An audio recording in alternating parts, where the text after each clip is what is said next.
जय सिया राम।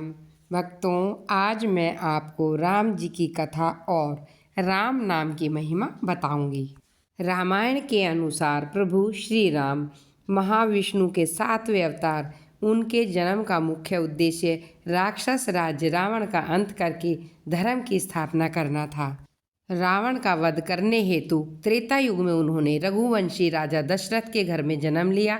उनकी माता का नाम कौशल्या था। वह राजा दशरथ के ज्येष्ठ पुत्र थे। राजा दशरथ के 4 पुत्र, 1 पुत्री थी। श्री राम उन सब में बड़े थे। पिता द्वारा उनकी सौतेली माता कैकेयी को दिए गए वचन के लिए उन्हें अपना राजपाट छोड़कर 14 वर्ष के लिए वनवास जाना पड़ा। वनवास में उनके साथ अनुज लक्ष्मण और पत्नी सीता भी गई। यहीं से महाकाव्य रामायण की कहानी में एक नया और दुखद मोड़ आया था। जब प्रभु राम अपने पिता के वचन का पालन करते हुए अपने भाई और पत्नी के साथ दंडकारण्य जंगल क्षेत्र में निवास कर रहे थे, तब रावण अपने मामा मारीच के साथ सीता हरण के लिए वहां पर आया।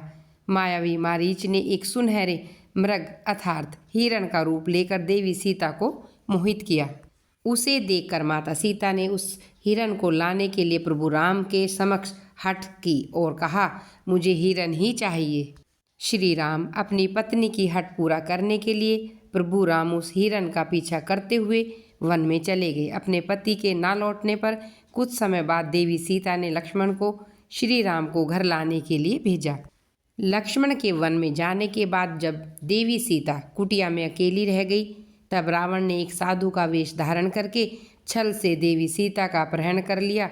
अब सीता के अपहरण के बाद राम और लक्ष्मण दोनों उसी वन में भटकते रहे और ढूंढते रहे।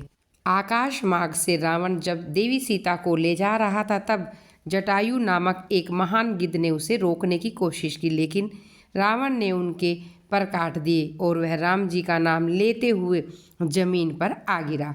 देवी सीता ने श्री राम को सूचित करने के लिए आकाश से जाते हुए कुछ गहने भी जमीन पर फेंक दिए थे।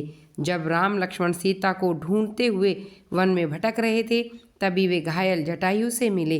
तब उन्हें पता चला कि सीता माता का अपहरण रावण ने किया है और वह दक्षिण दिशा लंका में गए। राम का नाम लेते हुए जटायु स्वर्गलोक सिधार गए। विधि पूर्वक उनका अंतिम संस्कार करने के बाद राम और लक्ष्मण दक्षिण दिशा में आगे बढ़ते रहे। मार्ग में उनकी मुलाकात सदा राम जी का नाम जपने वाली महाबली हनुमान जी से होती है। वह क्षण काफ़ी अद्भुत था जब प्रभु राम अपने सर्वश्रेष्ठ भक्त हनुमान के गले मिलते हैं। हनुमान अपने राम और लक्ष्मण को लेकर वानर सम्राट सुग्रीव से मिलते हैं। वहाँ पर उन्हें वानरों द्वारा सीता के फेंके हुए आभूषण मिलते हैं और सीता रावण की लंका में यह बात सिद्ध हो जाती है।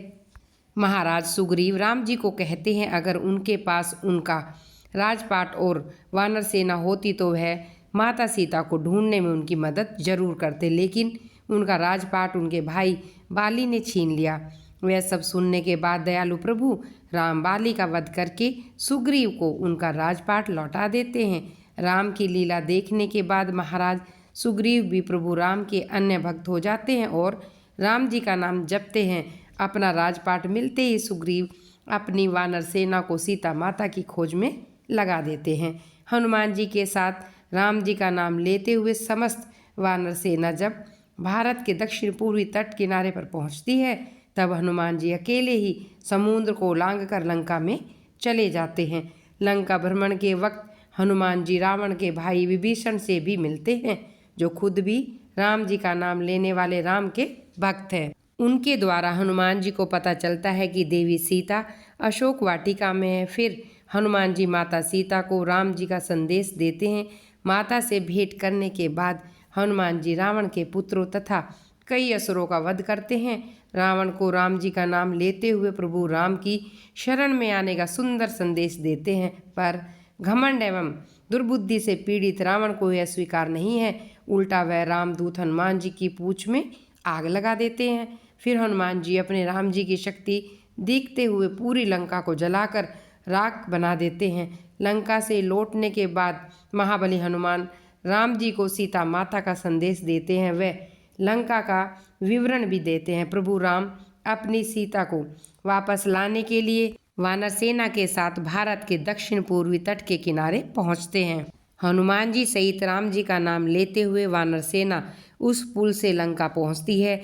इसी बीच विभीषण भी राम जी का नाम लेते हुए उनकी शरण में आ जाते हैं। उनके साथ मिलकर राम और रावण के बीच घमासान युद्ध होता है। इसमें कई सारे वीर योद्धा स्वर्ग सिधार जाते हैं। लक्ष्मण जी को मेघनाथ द्वारा चलाए गए बाण लगने के बाद संजीवनी लाकर हनुमान जी उनके प्राणों की रक्षा करते हैं तथा अहिरावण से भी राम और लक्ष्मण के प्राण बचाते हैं।